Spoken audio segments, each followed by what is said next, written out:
How's it going, everybody? Welcome back to another collaboration mock draft ahead of the NFL draft tomorrow. Infinite Sports, Sloppy Saturdays, a little bit of a crossover once again. I'm joined by my good friend Dom Matassa, who is the host of the Sloppy Saturdays podcast. Dommy, how are we doing tonight? What's going on? Super excited we're able to get our final mock drafts done. I know that was definitely in question. You may look like a little bit of a fool based on your last video because you told everybody it wasn't coming, but we found time. So yeah, I'm Yeah, excited.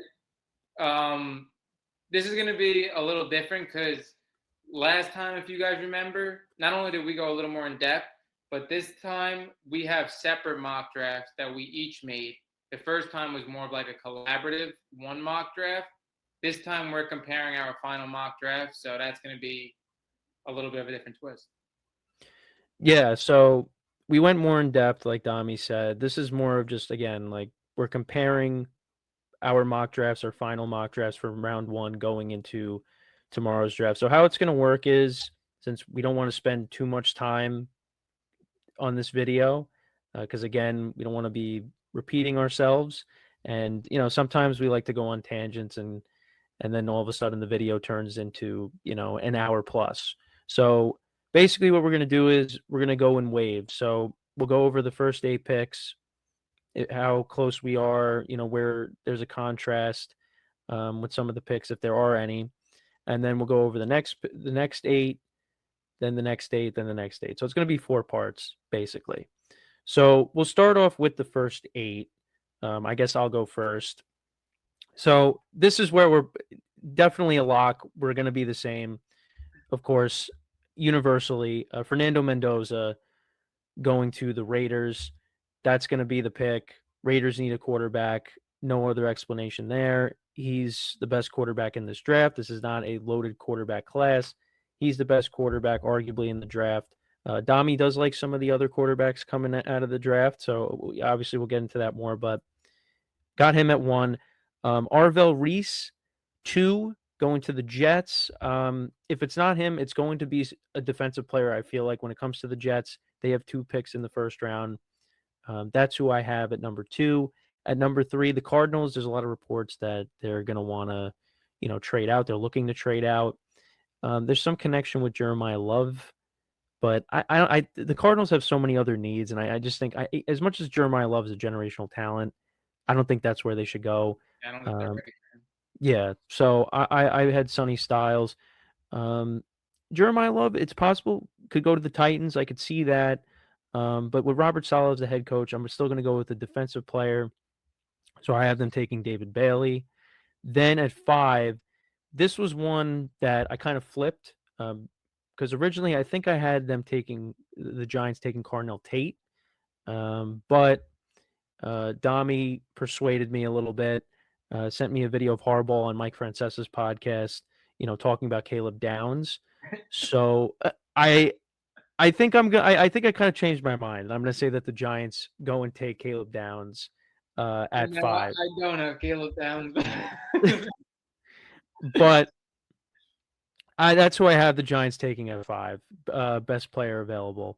Then I have the Browns taking the tackle out of Miami of Francis Malagoa at 6. And then I actually have the Commanders taking Jeremiah Love. So I got Jeremiah Love dipping a little bit, falling a little bit, going to the Commanders. Commanders don't have a great backfield. And I feel like maybe you want to add, inject some more energy into that offense. So I think Jeremiah Love could work. But, maybe they go with a corner, another position. But I'm going to say he goes at 7. And then I have Carnell Tate going to the Saints at 8, the wide receiver out of Ohio State. So those are my first 8. Okay, so obviously, like you said, 1 is a foregone conclusion. Raiders are going to go Fernando Mendoza. I personally do not think he's the best quarterback in the draft, but consensus-wise, he is. He's going to go number 1. We all know that. At number 2, there has been a little bit of debate between Arvell Reese and David Bailey. David Bailey did not get that top 30 visit from the Jets, so I feel like personally that's a foregone conclusion since they canceled that. They're going Arvell Reese. Arvell Reese, I think, has a little more upside when you look at a linebacker that could also bring edge rushing upside. He could be like that Micah Parsons light. So I I like Arbor Reese over David Bailey slightly, even though I do really like David Bailey. At number 3, I don't have the Cardinals trading out of the pick because, again, I think you need to find a suitor, and it's a little difficult when there's not a quarterback on the market. I feel like people tend to give a lot of value when there's a quarterback they want to select. Obviously, after Fernando Mendoza, there's no quarterback going in the top 5. I do have the Cardinals making a trade in this draft later on, but at number 3, I do have them taking Francis Mauigoa. I do think he's a nice fit opposite of Paris Johnson Jr. I think that offense could come along together. I like Michael Wilson second half, and Marvin Harrison Jr. I still believe in, and I think Trey McBride is the best tight end in football. At number 4, this is where it got a little tricky. I could see David Bailey or Jeremiah Love going to the Titans. I know Titans have expressed interest in Jeremiah Love, but part of me thinks, like, Robert Saleh, defensive coordinator, Hart, he's not going to pass up at a premier position at the edge rush position. So I have them going David Bailey. I could see either happening. Again, like after 2, I think the draft is live. Anything could really happen. At number 5, this is where it's a little funny. I do want to express to you guys before I go on, my mock draft is what I think is going to happen, not what I want to happen or what I would do. It's what I think is going to happen. My predictions. I would go Caleb Downs personally if I was the Giants. I think that's more of a need, and I think Caleb Downs is the best player in the draft. But I do think it's 1A, 1B with Jeremiah Love. I have them going Jeremiah Love at 5 because I do think Jeremiah Love is the one player that's going to translate the quickest. And for a fringe playoff team like the Giants, who people could see taking a jump, I do think Jeremiah Love would secure them going into the playoffs. And I do think that the Giants would be enticed by him. So I do think they're going to pull the trigger on Jeremiah Love. At number 6, I have the Browns going Cardinal Tate. I've expressed multiple times I do think it's going to be a variation with the Browns' first 2 picks of wide receiver and offensive lineman. I do think it's going to be, again, just which one they pick at 6, which one they pick at 24. I do actually agree with you. If Francis Mauigoa is there at the pick, I do think they're going to select him. I just had him going before, so then I had him going Cardinal Tate. At number 7, I have Washington taking Caleb Downs. I know Washington's very interested in Sonny Styles, but I think if they see Caleb Downs there, a ready-to-go type of player who I think is the best player in the draft, I don't think they're going to pass up on that. I do think Washington could go defense or receiver, though. They do have a couple of different ways they could go with that pick. And then number 8, again, you start getting after 5, there's a lot of ways a lot of teams could go in this draft, and it's more like who you think is going to be there at that pick, who's going to fall. It's not necessarily, you don't have it in your hands where 1, 2, and 3, you know who's going to be on the board. You don't know who's going to be on the board at this point. I have the Saints going Sonny Styles. I'm not the biggest Sonny Styles fan. I think, again, him playing 3 different positions, his 3 years in college football, 3 different roles, I think that he's more of a project out of the top 10 picks than a sure thing, but he does have tremendous upside. You could argue the most upside in this draft. I have him going Sonny Styles at 8. Yeah, so I wanted to go back to the Giants. So would I welcome the Giants taking Jeremiah Love? Absolutely.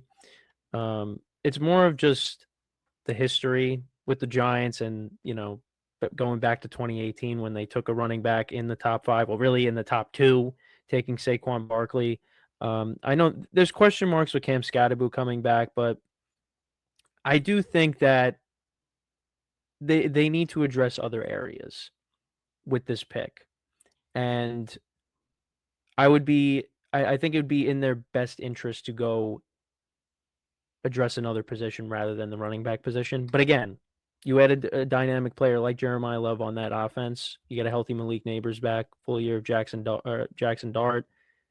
The offense could be electric. I also wanted to say another thing. I do think with the Giants now with number 10 in their back pocket, I do think that leaves room at number 5 for a splash. I do think the Giants were after Wan'Dale Robinson wasn't signed back, I really did see them going receiver. But now I'm at number 5, they can make a splash, and at number 10, they can see who's available in the receivers with the big 3. And then another thing I also want to talk about, I don't really see anybody in the Giants running back room as much as I like Cam Scatterbo. I don't see them being a running back for 5 years for this team. But I do think if you take Jeremiah Love at 5 for the Giants, I could kind of see a Gibbs Montgomery type of thing, especially in the beginning of it. Oh, yeah, definitely. You don't gotta run Jeremiah Love into the ground. Cam Scatterbo could still be there in short yard situations and red zone situations. So I do think it's a fit. Like you said, I think the safeties, the secondary is more of a need for the Giants, but I could also see the running back being a need, and also not only does it make the Giants from a fringe playoff team to get in that playoff spot because how quick he could translate, but also it accelerates our like progression a little bit. Yeah, absolutely. I mean, So I'm also want to say we're gonna watch this together, so we are gonna have this reaction together, and I think both of us, like again, you're a Giants fan. I do root for the Giants with you guys. I I think it's gonna be a situation where they're gonna be on the clock when a minute to go. And we're gonna be like, we'll take either. Like yeah, no, we're not gonna no, pass exactly. it away. They're I mean, regardless, they're going unless they trade out, which I don't think they're going to, they're gonna end up with a really good player. Regardless of what side of the ball it's gonna be on. Like they're going to end up with a good player, ideally. So I'm gonna be excited either way.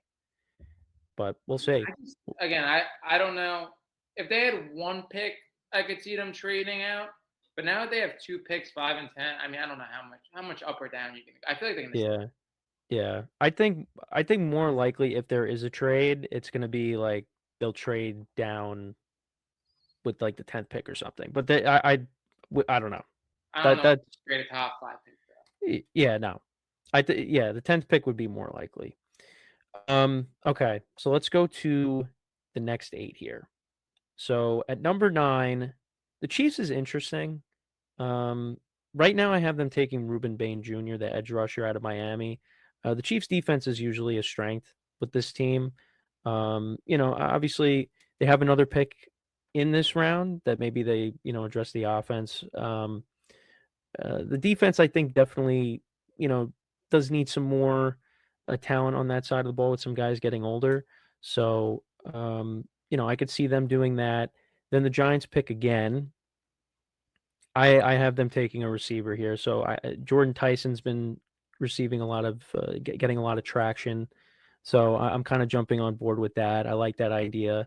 Um, I was okay with some of the receiver moves that they made. The Giants, signing a couple veteran receivers, but I think they still need more to that receiver room. So I would welcome that. Jordan Tyson out of Arizona State. The Dolphins, I mean, they could go many different ways. I had them taking the corner out of LSU, Mansour Delane, if that's how you pronounce it. Pronounce his name. Uh, yeah. So I have him going at 11. At 12, I got the Cowboys also taking a corner out of Clemson, Avion Terrell. The Rams at 13 is interesting. I have them taking the tackle out of Utah, Spencer Fano. Um, One of their right tackle retired, obviously, Harvenstein. So they're definitely going to need to address the offensive line at some point. So that's what I got with that pick. I also have the Ravens taking an offensive lineman. I got them taking the guard out of Penn State. At 14, I got the Bucks addressing the defensive side of the ball, taking Akeem Mesidor out of Miami, edge rusher. Last year, like I was just so surprised that I mean, again, it was a great pick, Emeka Ibuka, but the Bucks defense definitely needs some revamping. With guys retiring, getting older, and they really didn't rush the passer well last year. They need help on the defensive side of the ball. So I got them taking an edge rusher at 15. Let's see here. That's one. And then with the Jets, I have them taking a receiver. I got them taking Denzel Boston out of Washington at 16. That's another team like the Giants. You need another receiver opposite of Garrett Wilson. I know they got Adonai Mitchell from Indianapolis, and he didn't do too bad, but you know, got to get somebody else in there as well to add to that offensive side of the ball. So at 16, Denzel Boston going to the Jets. So that's my next 8. Yeah, so I'm surprised like this deep still like after like the top 5 picks, we have a lot of similarities, very few differences within the 8 picks. So we could talk about some of the picks that we have differences on, but I'll go through mine a little quick. At 9, I'm in alignment with you. I have the Chiefs taking Ruben Bain. I think Ruben Bain plays a premier position. I think again in the middle of the college football season, this guy was looked at as a top 3 pick. Obviously, there have been outside factors for him that kind of dropped him a little bit. A lot of people say it's short arm length. I do think that it does limit him on very few plays, but I still think he's going to be a great player, like a premier position. And for the Chiefs, I do kind of see them going one offense, one defense. But I don't see them one side of the ball being drastically different than the other. I do think they have needs on both, but they could go double up on either side. They might go again who they like at the pick, who falls to them. But I like Ruben Bain there. Another reason why he could drop, he also has like legal issues going on, but that's another story. At number 10, I also have the Giants going Jordan Tyson. It seems to me that the Giants are in alignment with Jordan Tyson. I think if they just had the 5 pick and they didn't make this trade for Dexter Lawrence, they might have honestly went Jordan Tyson at 5. But I think the smart move is making the splash at 5, taking either a running back or safety, like we discussed, where there isn't anybody similar to those type of positions in the draft. And then again, there are 3 receivers that I think are all splitting hairs. You wait for one to drop. I think in the ideal scenario for the Giants, they go Jordan Tyson. I also agree with you where I do think the Giants need something else in this offense. I think Malik Neighbors could be one of the best receivers in football, but you look at Malik Neighbors, look at Scadaboo, both coming off insane injuries. I think you need something else in that room. I don't think you want to put too much of the pressure on those players right away coming off those insane injuries. Even though Isaiah Likely, I think, could be an X factor for that team. At number 11, I have the Dolphins going Mansour Delane. I like Mansour Delane here. I know a lot of people are saying McCoy Lemon to the Dolphins at 11. I just think from where the Dolphins are going, I do think they're a little ways away from being good. I do think it's more valuable to have a cornerback that you could be good, like that is kind of rare than like a receiver. Receivers, every draft in the first round we have a handful of receivers we're high on, but a corner is a little bit more of a gem. At number 12, this player I have going a lot above ADP, but I really like him. Last year at this time, he was supposed to be a top 5 pick. Peter Woods. I think for a lot of these players, again, the program they played for being disappointing doesn't make them have the aura that they should have. But I think Peter Woods is really good. I don't think he's the reason Clemson kind of just had this like drastically bad year. I think he's gonna be really good. I also think defensive tackle is like a position in this draft where there isn't too many players at that position. So I like that. At number 13, Spencer Fanu. I actually don't think there's that much of a difference between Spencer Fanu and Francis Mauigoa. I do think Francis Mauigoa is a little bit better, but I do think Spencer Fanu is kind of right there with him. And Utah's offensive line was insane. I just think they were just a run-heavy offense where their quarterback just could only make limited throws on the field. But I like Spencer Fanu there. 14, this was a little bit of a tough pick for me, Baltimore Ravens. I mean, they're a rush-first offense. I do like them taking the guard. I have them taking Olavega Olaine as well, but a lot of people have them taking a receiver, whether it's Lemon or something. The only thing I didn't like about Lemon scheme fit-wise, it could work because they're both talented receivers. I don't like you having both Zay Flowers and Lemon receivers under 6 foot. I like a little bit more diversity in this room. At 15, I have the Cardinals. I saw this. I have the Cardinals trading up. Oh, the Cardinals trading up. Okay. Yeah, I don't actually think the Buccaneers are taking Ty Simpson. That was just like PFF charge you to pay for trades. I did not want to pay for the premium. But I do have the Cardinals trading up with the Buccaneers and selecting Ty Simpson. I do think Ty Simpson is the best quarterback in this draft. I do think if Ty Simpson goes to the Cardinals, with Francis Mauigoa getting taken at 3, if that were to happen, securing that offensive line and the playmakers they have, I don't think it's the worst situation a first-round QB has ever gone into. I like it. Like I said, I think Ty Simpson, when you look at the tape, I think he makes more difficult throws than Fernando Mendoza. I don't think it's necessarily, who has the best college career is going to translate into the pros. I think Ty Simpson's skill set translates a little better. I think the Cardinals should trade up at this point because I do think it's one of those things where the Cardinals don't realistically have a pick where Ty Simpson is going to go. Like maybe he could go at 34 because they have that second pick in the second round or third pick. I don't know if it's second or third pick in the second round, but they have that high second round pick. But I don't think they want to be in a situation where they're waiting, and that's their guy and somebody snatches them up before him. So I do think they should go for Ty Simpson right before the Jets pick because the Jets realistically are one of the suitors for Ty Simpson, even though it seems to me it's really just the Cardinals. And then at 16, I'm kind of in alignment with you, not all the way. I have the Jets going receiver, but I have them going Makai Lemon. I absolutely love Makai Lemon. I think Makai Lemon could be the best receiver in this entire draft. I think, again, I don't know why consensus and the mocks I've been seeing have him really just as a third receiver. But I like Makai Lemon. I think the way the NFL is trending, it's not all about height and speed and tangibles. I think it's about who really gets open. When you look at Jackson, Najigba, Amon-Ra, St. Brown, they're not the biggest, not the fastest, but they get open. I think Makai Lemon's kind of in that same trade. Okay. All right. So so we got 16 down, 16 picks left. So the next 3, are going to be the same. Just wanted to throw that out there. But I think you told me this before, but I didn't even know because I don't have your mock draft like in front of me. yeah, I know. I'm just going off of memory. So here's the next 8. So the Lions, I got them taking the tackle out of Georgia, Monroe Freeling. With the Vikings, I got them taking the safety out of Oregon. The Panthers, I got them taking Kenyon Sadiq from Oregon, the tight end. These are crazy picks that we aligned with. You Yeah, guys have like a variety of picks. yeah. No, we were on the same. Yeah, we got the same wave here with these. But yeah, with the pick at 19, yeah, he's the best tight end prospect. Another big weapon to add into this offense to help out Bryce Young. Obviously, adding Tetero McMillan last year really helped out this offense, and now adding another big target because the Panthers really don't have a game changer when it comes to the tight end position. And if Sadiq is that guy, and Bryce Young is definitely progressed well these last couple of years. I mean, even the Panthers made the playoffs last year, believe it or not. So that's my way of thinking there. I got the Cowboys taking C.J. Allen out of Georgia. Last couple of years, well, not the last couple of years, but last couple trades, even at the trade deadline, they added a couple players defensively.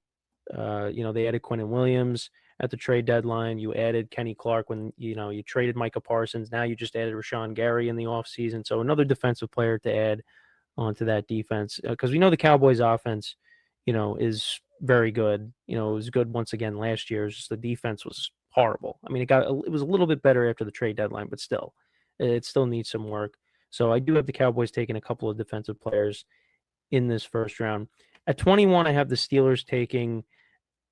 It's interesting because I think you have them taking an offensive lineman. I could see that. The Steelers have a relatively young offensive line. I believe Broderick Jones, his timeline, he's recovering from injury. So his status is kind of up in the air when he's going to get back. I do have the Steelers taking Mekhi Lemon. They added Michael Pittman this offseason. I liked that move. We're still kind of waiting on, is Aaron Rodgers going to come back? We both still think that's going to happen. He's just taking longer than, I think the initial reports were saying. But, you got DK Metcalf, big receiver, 50-50 guy. You got Michael Pittman. And then Mekhi Lemon, you talked about the diversity. I think, he would add some diversity to that offense, Mekhi Lemon. And, now you have the offensive-minded head coach, Mike McCarthy. So that was kind of my way of thinking there. I don't see the Steelers addressing I mean, they could maybe draft a defensive player, but I feel like, they made a lot of moves this offseason with the secondary, the last couple of years with the secondary. Maybe they add somebody on the defensive line. I don't know, but I'm going to say they go offense with the first pick. Then I got the Chargers taking an interior offensive lineman out of Oregon, Emmanuel Pregnon. Offensive line was a problem last year. I mean, mainly because you had the 2 tackles getting hurt, and Justin Herbert's taken way too many hits. So I could see that being a position that the Chargers do address. I mean, you want to protect your quarterback. The Eagles, I wasn't really too sure what they could do here. I do have them taking Keldrick Falk out of Auburn. Sorry, I don't know why I say Oregon. Probably because there's so many Oregon players that I've picked here. Edge rusher out of Auburn at 23, and then I got the Browns. Again, they could go many different ways. I had them taking the Indiana receiver Omar Cooper Jr. To add to that receiver room. So that's my next 8. All right. So, like you said, we have the first 3 picks of this, I guess, segment of the episode the same. I don't know how. This was not planned. No, it was not.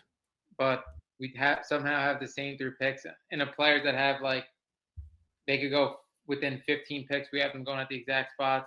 For the Lions, Monroe Freeling, I like it. They had some issues with the offensive line last year with the departures the year before.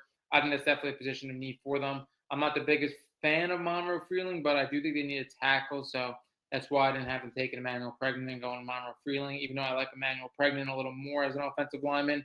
At 18, I have Dylan Diedemann going to the Vikings. We've seen over the years the Vikings really prioritize that position, and I really like Dylan Diedemann. I think Caleb Downs, like I said, he's the best player in the draft, in my opinion. And I do think he's a generational prospect at that position.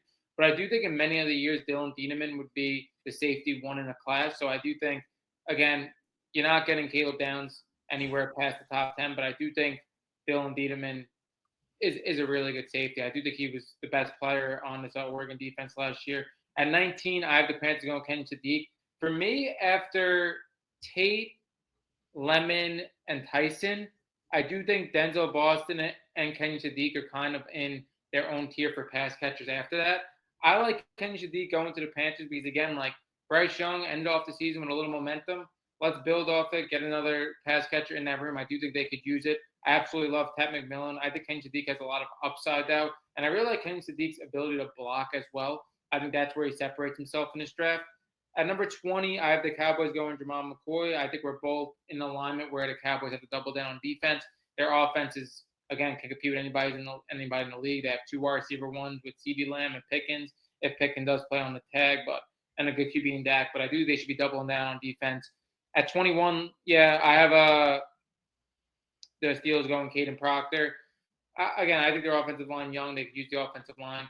I guess I didn't have them going receiver because they got Pittman, but they could go receiver as well.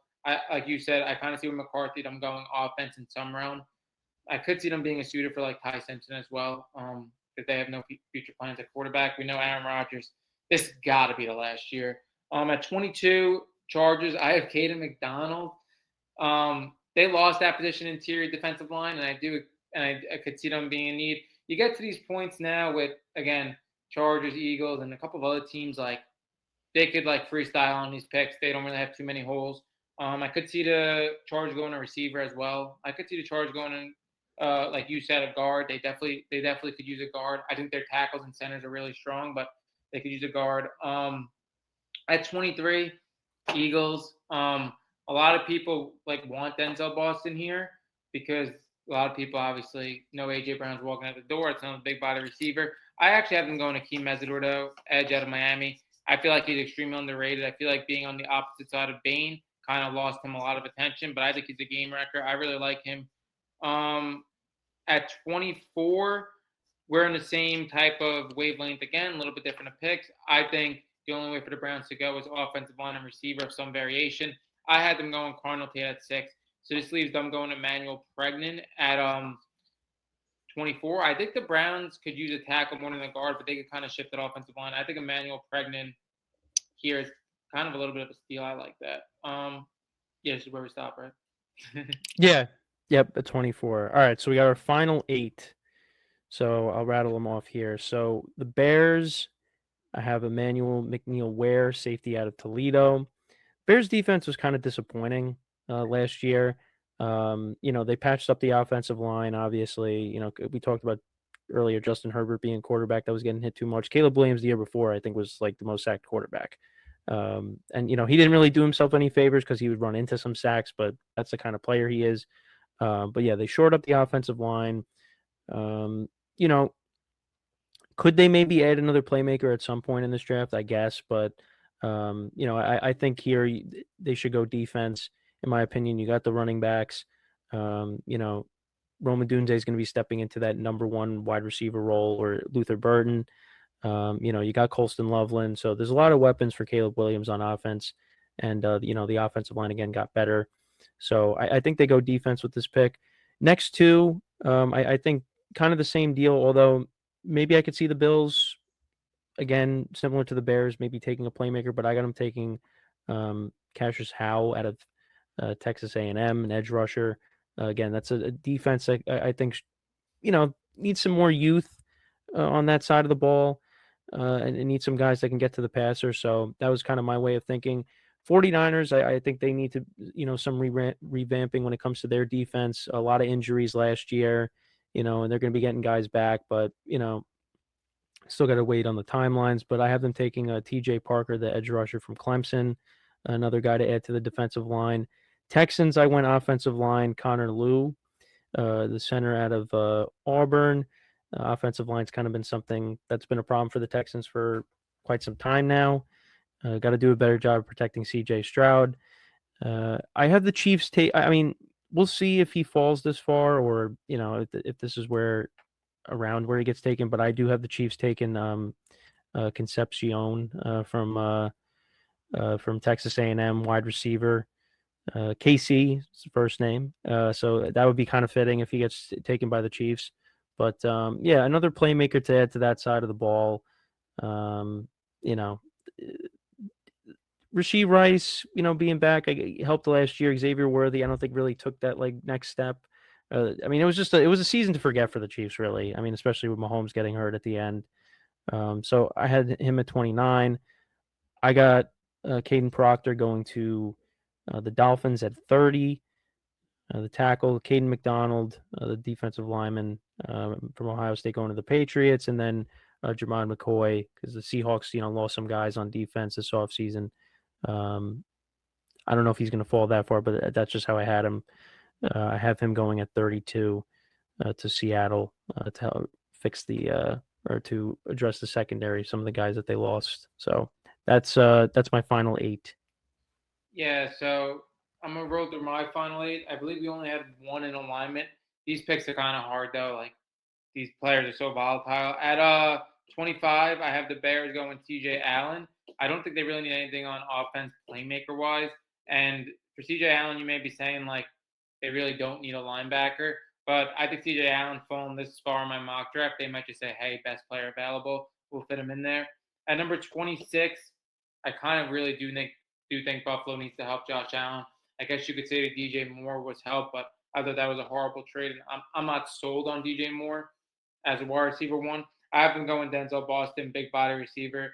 I think it's a perfect fit in Buffalo. Some people think that he reminds them of Keen Coleman. I don't see that at all. He reminds me a lot of Ted McMillan. I think a big body receiver where he's not the fastest guy, but he's physical and gets open in the red zone as well. Like I like Denzel Boston.